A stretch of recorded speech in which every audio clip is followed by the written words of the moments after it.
reconciliation. And I told the Ghanaians the truth, the same thing I'm telling you. And I asked them that I asked for forgiveness. And alternatively, any punishment that they deem it that I should face, I was prepared. They clap hands for me because I said the truth. I'm sorry. You can't bring these people back. What has been done has been done. Was it televised? Yes, it was televised. Have you at any point met any of the several people, I mean your friends that you killed in the process, their family? Have you been able to meet some of them? Yes, I met quite few, and whatever I had, I shared with them. And I said that, I even said that in future, if I'm able to put this transport business, whatever I get, we share it together. Because that is the only way I can reconcile. I cannot bring back people who have lost their lives during my action directly or indirectly. That is why I came to the NRC, to tell the truth to the whole world and ask for forgiveness. So if they were to say that hang him, I would have been prepared to be hanged. Because, yes, that is it. Do you think you should face any punishment for, because you tend to still accept that mere apology to the people is enough? Well, if the people of Ghana deem it fit, after me coming to the National Reconciliation and narrating all these things, if they still think that that is not enough and they want to punish me, I'm ready to face any punishment. It's a whole lot. And I think I'm quite honored to have met you. And a lot of people that have different perception about you in terms of you being a criminal, in terms of you killing willingly and in taking delight. You have the privilege to now tell them what you really think and what a good man you are. Yes, thank you very much. Like I said, I have never killed anybody physically like that without any cause. But in battle, either you kill or be killed. And so I cannot say I didn't kill anybody during the fighting. On our side, we lost people during the assault to the brokers and other places. And then the enemy too, they lost people. But I take responsibility because I was the one who Akatapori talked to. And then I recruited the people for Rawlings and Rawlings himself. And I was the one who released the first shot. So I take full responsibility. And so when the National Reconciliation came, I went there willingly, and then I stood before them. I even wanted to meet Rawlings. I met Chikata, and when Chikata was trying to play game, he brought a complete lawyer, Oba Asamoah, and Asamoah was not there.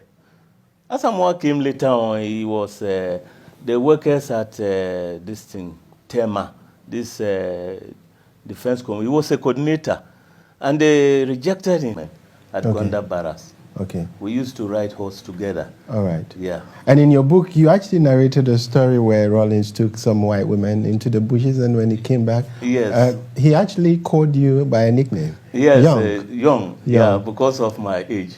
Yeah. We used to ride these horses because it's part of our training. All right. When you join the Amoreke regiment, either you are a gunner, you'll be trained as a signaler, or you'll be trained as a driver, and the last one is equitation, which is horse riding. Okay. So you have to rotate the whole four, right, and then you are mastered. Either you are a gunner signaler or a driver signaler. Okay. But the equitation is for ceremonial purposes, as you can see in the case of Sif June or Prince Harry, their wedding, those riding the horses. Okay. So we were trained to do that. Since you were actually trained in a civil manner, in a way to defend your country, why the revolution in 1981? It's a long story, but let's summarize it in a way that we can. Yeah. Today, we're going to go through the hurdles, because we had the opportunity to meet Nana Adumaku Nyamiche. Yes. In his story, a lot of people criticized you for being a criminal, probably leading a revolution that was not necessary. Do you agree with those statements?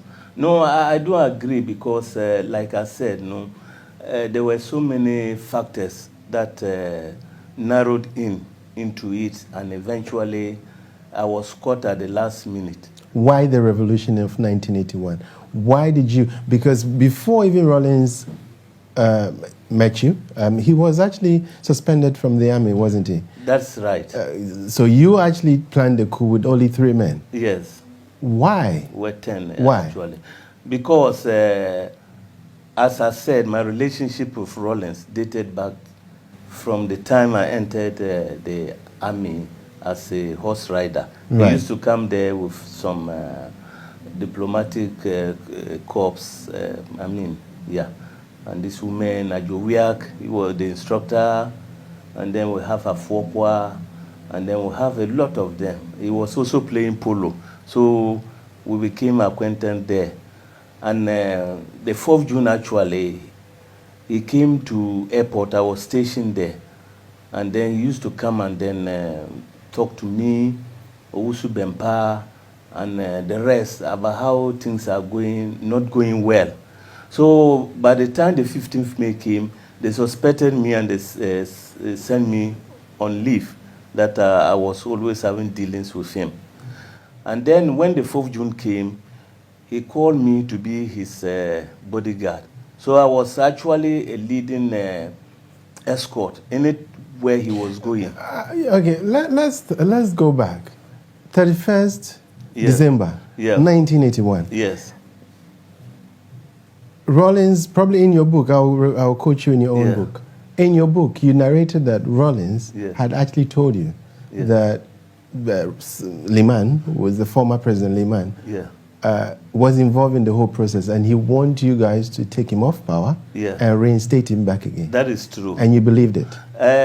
To an extent, because at that time, taking into consideration my age, and then the fact that I went to the Achimota forest with Akatapore, who was a member, Chris Bukari Atim was there, Lidu Jiwa was there. So he convinced all of you? Yes, because when we were at the Achimota forest, a kind of car, a limousine, came and passed into the forest. And then Akatapore and Rawlings and our team excused us, and they went inside. So myself, Jiwa, Albert Baffa, Ajowiak, Jack Mahoney, we were waiting. And then when they came back, they managed to convince us that they went and met Dr. Liman.